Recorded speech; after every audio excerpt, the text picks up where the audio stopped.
et le projet de travailler avec le CM de Mulhouse, c'était vraiment un projet où on voulait croiser vraiment les synergies des collaborateurs IKEA et toutes leurs compétences et leur savoir-faire et leur envie de partager. Le projet est né de se dire de comment on peut, en tant qu'acteur local IKEA Mulhouse, être encore plus en synergie avec les écoles qui sont autour de nous, et notamment le CM. C'était une idée formidable qui est née assez rapidement avec la rencontre de Stéphanie et de Nicolas. Et les 10 ans d'IKEA Mulhouse étaient une vraie opportunité.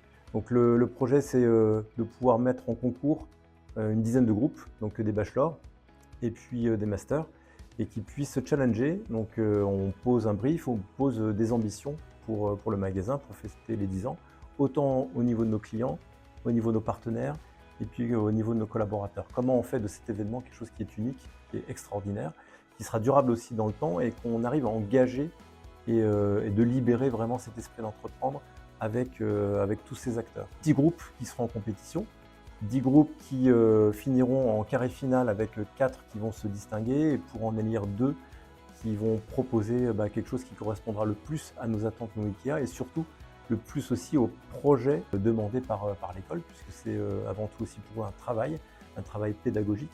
Après cet aspect de sélection, ce qui va être important pour IKEA, c'est de pouvoir aller faire du picking dans les meilleures idées et de faire la meilleure des formules secrètes pour fêter ces 10 ans d'IKEA Mulhouse. Et ça va un petit peu plus loin que ça, puisqu'on veut les challenger. Habituellement, c'est nous, les managers, le CODIR et certains collaborateurs qui présenteront des sujets. Là, l'idée, c'est de vraiment les projeter dans un challenge, de présenter leur projet et devant un auditoire qui n'est pas de 10 personnes, mais un peu plus de 100 à 150 personnes, et c'est nos collaborateurs. On leur cadre aussi, évidemment, dans ce projet des 10 ans, une enveloppe budgétaire. On parle beaucoup de conscience des coûts chez IKEA. Ça fait partie de nos valeurs. Et comment, sur un budget qui est donné, je vais pouvoir le travailler, le rendre le plus efficace possible, puisqu'on donne un budget qui part de zéro. On peut très bien faire des choses win-win et gagnantes, jusqu'à un budget donné maximum, et dans lequel on aura un retour sur investissement le plus intéressant. Donc ça, c'est la démarche aussi pédagogique pour eux. Pour nous, évidemment, c'est une démarche qui est quotidienne.